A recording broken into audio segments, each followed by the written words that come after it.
Hello and welcome to the Capture the Bomb podcast. I am your host Crabbo and I'm joined by Craig. Oh, I'm sorry. Were we going on one or go? I will cut you. Come on, you know I have to make that joke. You always make... Yeah. It's something I have to deal with. So, in this podcast we're going to talk about games and gaming news and just generally talk about complete nonsense. Craig, do you have a news item for us to begin with? Well, the big thing for the week for me was Ghost Recon Breakpoint. Yes. I mean, that I was waiting for E3 for them to announce a follow-up to Wildlands, because that was one of the best co-op experiences I've ever done. Yeah. And now that we got it early, I don't even need anything from E3 anymore.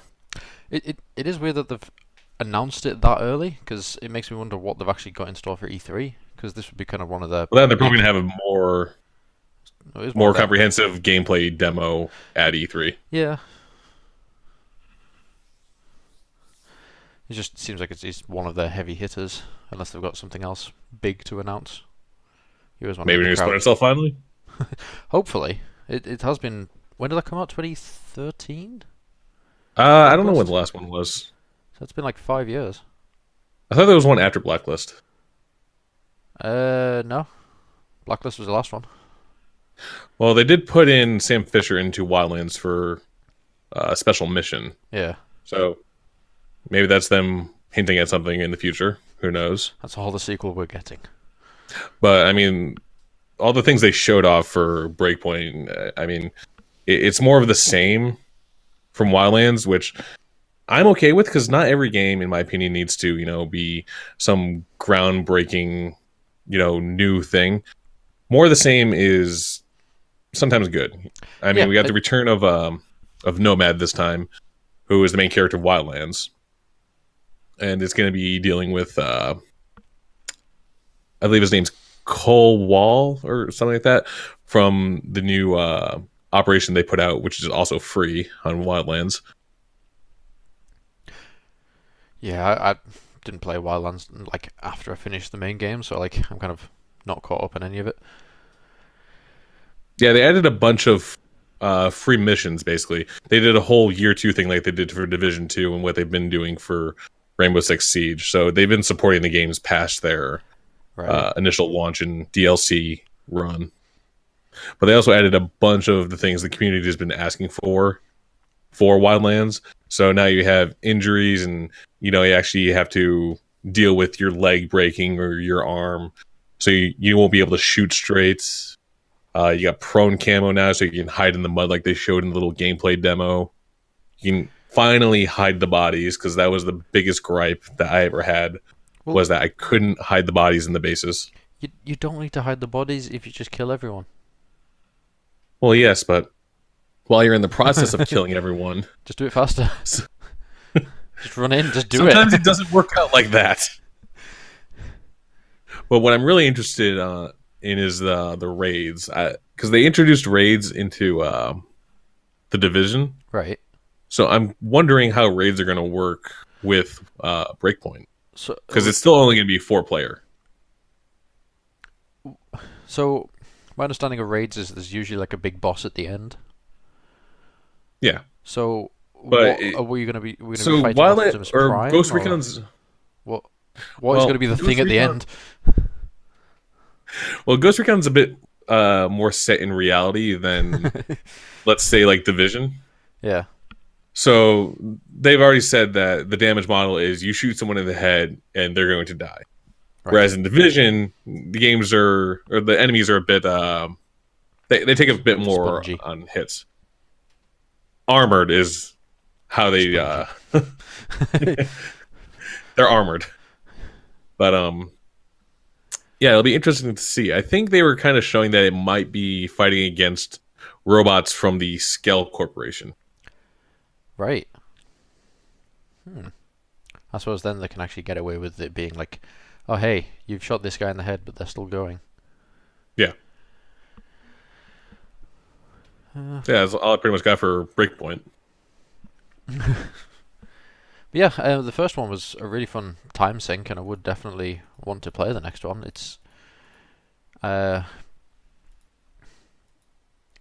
it's an interesting time for it to come out at the end of the year, because what the last one came out kind of middle of the year. Uh, that one I believe was maybe March Yeah. So 2 years ago. this one's coming out like the full on holiday season. All the big hitters are coming out, whatever they may be.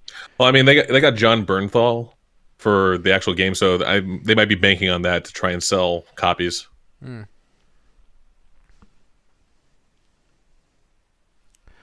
But yeah, definitely looking forward to it. Shall we move on to mine? Go for it. So the next Xbox. Are you ready? Not really. I mean, as you know, I'm not a huge console person. So all the rumors are pointing towards next Xbox being announced at E3. Basically, they don't really have many games announced or coming. Maybe they're going to hold that off to the next gen with all the recent acquisitions of different studios. So, I mean, they have to have at least one, big hitter for it. yeah, I'm not. Like maybe they might be announcing the new Halo game to be on the Xbox One and whatever this is. There was a rumor, which I think was based in complete fiction about the next Assassin's Creed. So, the thing about that one was the next Assassin's Creed, which they were saying would come out in 2020, would be a cross-platform game or cross-generational game. So it would be on the next Xbox and the current gen one. So it'd be kind of like Titanfall when that originally launched. So we'll probably end up seeing a lot of games like that in the next year or so. So looking at the different specs of it, the Xbox are going to potentially release with two different consoles at launch. They're going to have the beefed up kind of One X version and then the kind of standard version. The big hitter apparently has a AMD based chipset again. With I think AMD's been winning their bids recently for the console market. Yeah. So performance of it is looking at to be 12 teraflops at least. What's that in comparison to the Xbox One X? The One X is the One X is at 6 teraflops. Okay, so it's basically doubling it. It's double the Xbox. Hmm. With apparently 16 gigs of GDDR6 RAM. I'm guessing shared between the CPU, GPU, and a one. That's usually how it works with the consoles. Is it's like a shared RAM, which is why they just use GDDR instead of having DDR off to the side with GDDR for the graphics chip. And apparently a 1 terabyte NVMe SSD. Ooh.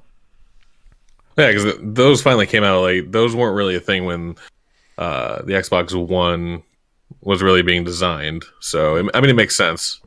Yeah, well, if they come out with that console, it's going to be like amazing. What about? Does it have any rumors about any expandable storage?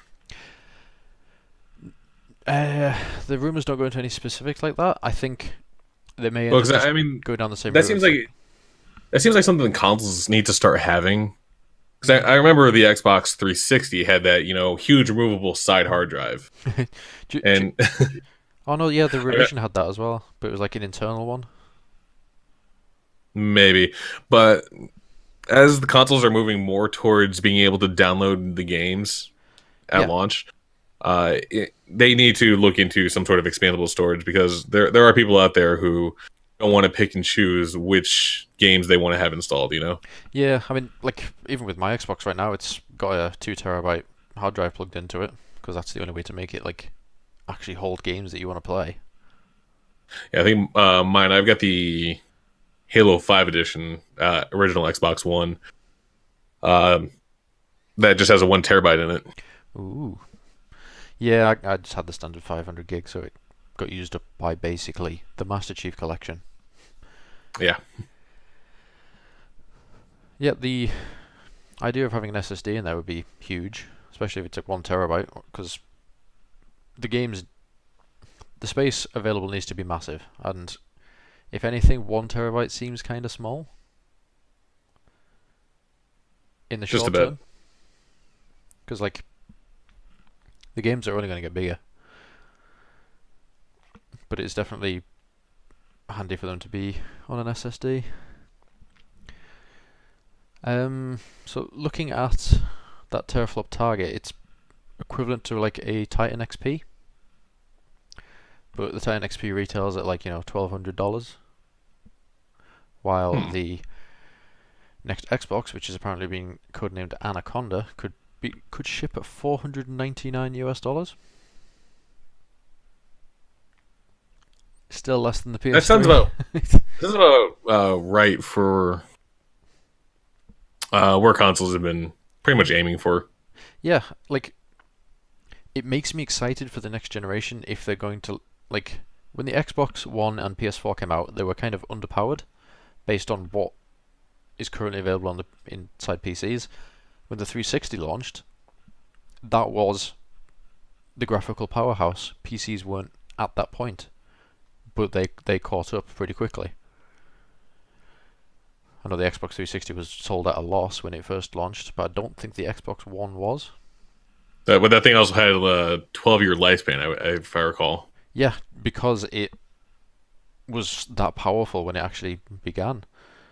If they're going to start off with massive powerhouses in this next generation, it's going to make all of gaming better, because the multi-platform games have already got like an easy baseline to go against. Now we can get more performance out of the PCs as well. I'm curious about the software side of the console, though, because I know Microsoft has been having this push towards the PC as well. Like the news that Halo's coming to, like the original Halo trilogy is coming to PC. Yeah. And the fact that most of their games have now been able to play both on PC and on the Xbox. So I'm wondering if maybe there's going to be some sort of integration with all that. Yeah. See, I don't really know what I want from the next Xbox. More kind of easy crossplay with PC would be nice. It'd be nice if I could just... Well, I mean, then you run into issues of fairness, because if it's a shooter like Halo, obviously whoever's got the mouse and keyboard is going to win that fight no matter what. I think in that kind of regard, it would be kind of... You have to split it based on controller inputs rather than platform. So I'm guessing you could have like a mouse and keyboard only playlist, and you can have a controller only playlist. Unless they make some sort of ranking system where... I'm not sure how the algorithm would work for this, but if they devised it so that it matched players based on skill with controller and keyboard mouse. So let's say you have people that are comparable with a controller to some people that are comparable with a mouse and keyboard in level. Obviously, that would be in regards to... Obviously, the upper echelon of the people with controller would be about mid-tier of PC, but it would still create some sort of fairness, at least. Yeah, I would definitely be interested in seeing if they could pull something like that off. I think, yeah, for the next Xbox, out of the box, it needs to play like Xbox One games. But then also... That was a big thing last time, was the lack of backwards compatibility. Yeah, I think PlayStation are going to be pushing hard for like backward compatibility in this generation as well, so Xbox just need to kind of keep doing what they're doing. I think by having... As long as neither of them try the DRM stuff they tried at the beginning of Xbox One, PS3, then they'll be fine with that. Yeah. The big issue is coming into crossplay, though. Yeah, I don't see Sony budging for a while until they're not market leader. Well, you know what they say. You know, live long enough, you become the villain. Yeah. So, yeah, if they've got backward compatibility from the get-go, Xbox Game Pass is instantly like still a good deal. But then, say someone like me who's upgrading from a standard Xbox to the fancy new Xbox, every single Xbox game that I have would get the One X treatment in this new console because it would be able to do it. Makes sense. That's one of the things I would definitely like. More achievements, I would definitely like that. It's one of those things I really don't care about overall. I stopped caring about it when I moved to PC, but then when I started playing on Xbox again, I was like, yeah, I'm playing this game still just to get an achievement. The only ones I ever did that for was Halo 3, and that's because you got stuff in game for it.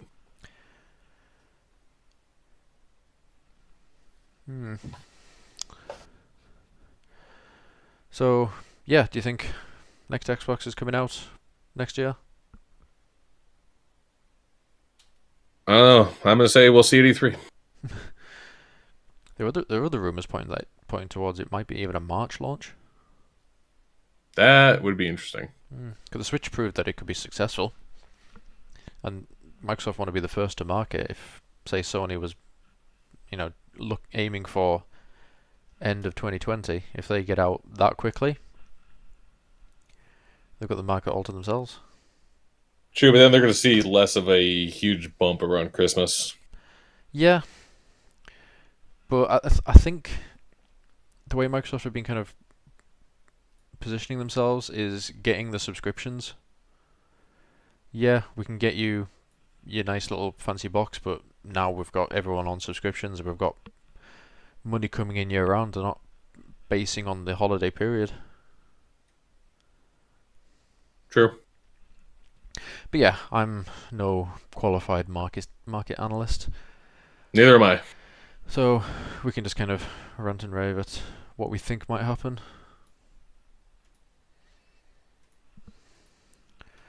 So that was a good little chunk of time for news. Shall we do our main topic? Yeah, probably really got another 10 minutes or so. So, I think it would be a good idea to kind of do an introduction about our kind of how we got into gaming and how we got to where we are now. Do you want to start, Craig? Well, I mean, looking at what we have there, it looks like I got a bit of a start before you. Because you're older. By a year. It's less than that. Well, Is it? yeah, it's only like a few months. Yeah. Either way, yeah, my first was Sega Genesis. I think, well, I remember playing one, but it's not one that I owned myself until like now. I don't remember I had like a handful of games. It was like Sonic, some Disney game, and some Jurassic Park game. Though sadly, I had to end up selling the thing when I wanted an N64. It was like my parents gave me an option. I can either keep that or I could trade it in to help pay for an N64. So I wanted that N64. Teaching you capitalism.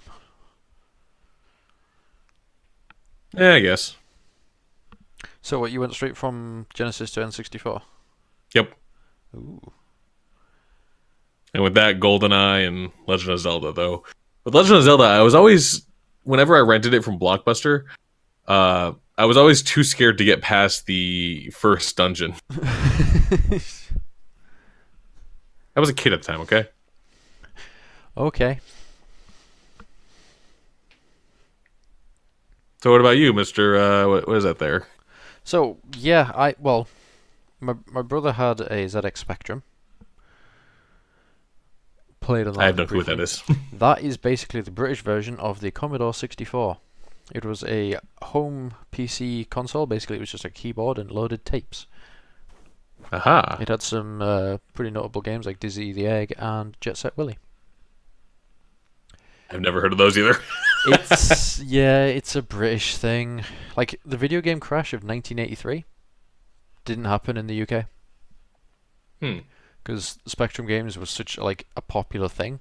It gave rise to a lot of like bedroom programmers. Things like Codemasters began on systems like that. Okay. Dropping my knowledge bombs. I think we may have had a Mega Drive at some point. It was called Mega Drive over here. It wasn't called Mega Drive in the US. So I think there I think was it was. the I think there's a Mega Drive in the US, so that's why they had to call it the Genesis, but only Oh, in the okay. US. Plus our boxes for those were blue and not red. Hmm. I don't know why they changed the color for it. So the first console that I got for myself was the PlayStation 1. And I Any got notable games? Crash Bandicoot. What, no love for Final Fantasy VII? I never had it. I had Crash Bandicoot, was my first game, along with Micro Machines V3. I got all the other Crash games and Crash Team Racing. I got SimCity 2000. Oh, yeah, I forgot that was on PS1. It doesn't control well, but No, that was obviously. my beginning into building cities. Well, that was like one of my favorite games on PC. Like when we originally got a PC in, I think it was 95, 95, 96. That was like one of the first games we got was SimCity, and I was addicted to that. But I also had a PS1, though. I mostly had Tony Hawk's Pro Skater and this Gundam fighting game that I don't remember the name of offhand. The big one for me on the PS1 was Metal Gear Solid. Don't know why I ended up with that, but it was just. I think it kind of shaped how I liked games after playing that. I didn't understand what was going on in the story. I mean, that seems like a lot of the time with when you're a young kid and you're playing, games like that. Like you're just playing it because it's fun to play, not because you're invested in the story.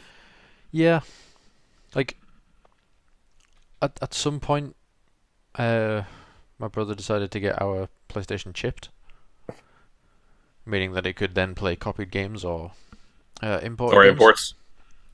Yeah. So I ended up getting a hold of some random games, playing kind of copies of games that other people had. I managed to play the game Thrill Kill. Don't know if you've ever heard of that game. Nope. It was a game that was meant to be like Mortal Kombat, Hmm. but gorier and a bit worse.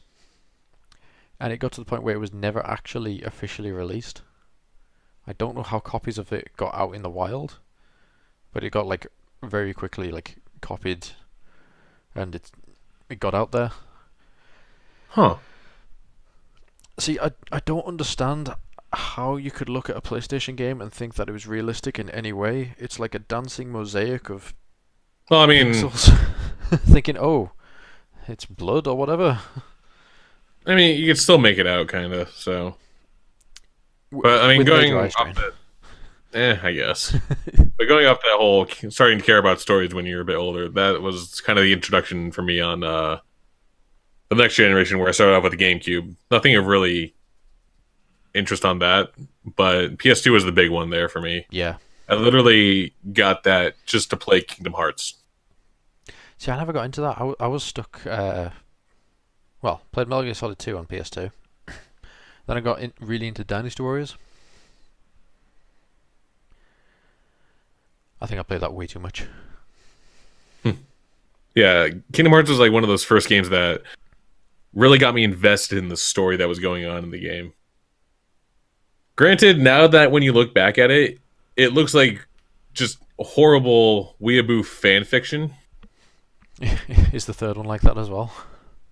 Yes, and I love it. It's trash, but I love it. And we waited something like 12 years for the third one to come out. But was it worth the 12-year wait? I enjoyed it, so yeah. So it was I mean, better. granted, there was a bunch of games in between, but they were all on different things like PSP, DS. Do you ever have a PSP? No, Oh, yeah, we're missing out. It had some great games on it. it just I don't know, the control stick on it. I tried one of my buddies in college. The control stick on it just felt awkward. It felt weird, but I had like no choice but to adapt because my PS2 broke. So all I had was Ah. the PSP. Yeah, I had the Game Boy Color, Game Boy Advance, and I didn't get a 3DS or a DS at all until new 3DS came out with a big screen on it. Yeah. And again, that was just literally for the Kingdom Hearts games. You can't see a trend there. So I think we both ended up with the same console at the same time. Sounds about right. So I don't think you had a original Xbox, did you? Not when they were the thing. Ah. See, that was probably one of my favorites because Halo 2 came out in 2004. And I still contend to this day that that was one of the best online experiences ever. See, I never got to experience that, which is. I wish I had. Yeah, it was a different time because it was Bungie created probably the best lobby system of any game, I would say. And it was the early days, so everyone was. I mean, you still had people that were, kind of rude and everything, but I could message everyone in my recently played players list and say, "Hey, we're doing a custom zombies game," and 15 people that I didn't know would instantly just join the lobby, and we would be laughing the entire night, and obviously obeying the rules that kind of you have to police yourself Yeah. on. I think it was kind of just like a nicer time around them because there wasn't much in the way of personal gain. Because when the like later Halo games came out, there was like an emphasis on personal experience. So you've won this many you've won this many games, your rank goes up. So Oh no, they people had that. did they? Yeah. Was it not So based on just kind of ranked no, so progress? uh, well, you had to keep winning. So it was kind of like the Rocket League ranks as they currently are. Right. So only like the people that were doing exceptionally well and continually winning were at the like top end. Hmm.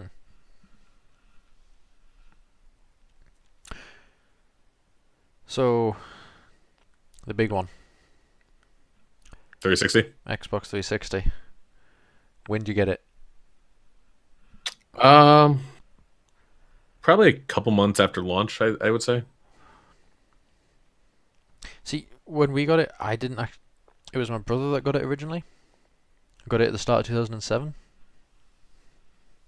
I know I definitely got it in 2007. I want to say it was around the summer though. I believe it came out 2006 The or like 360 came out at the end of 2015.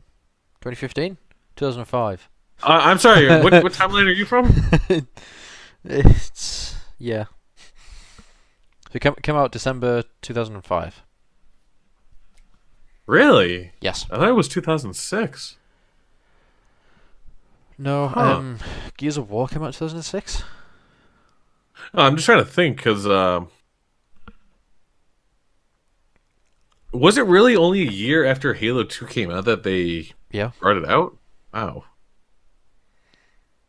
It was a pretty quick turnaround. Like the Xbox to Xbox 360 really wasn't that long a time. I really don't remember most of the time, but I remember I got it. I want to say 2006 then, probably around the summer, and I got my first game for it was Ghost Recon Advanced Warfighter, With the and really then annoying achievements that are like, doesn't that wait? That had another achievement on it where you had to like place top of a leaderboard, I couldn't tell you. which is ridiculous. But anyway, Yeah, and then Gears of War, and obviously the one I bought it for, Halo 3, came out in 2007. the Xbox 360 that I bought for myself, I got like kind of summer of 2007. So I was already kind of starting to get hyped for Halo 3. I already had Crackdown. My Xbox that I got then, I got Shadowrun and Forza 2 with it. See, I actually had one small issue with the 360.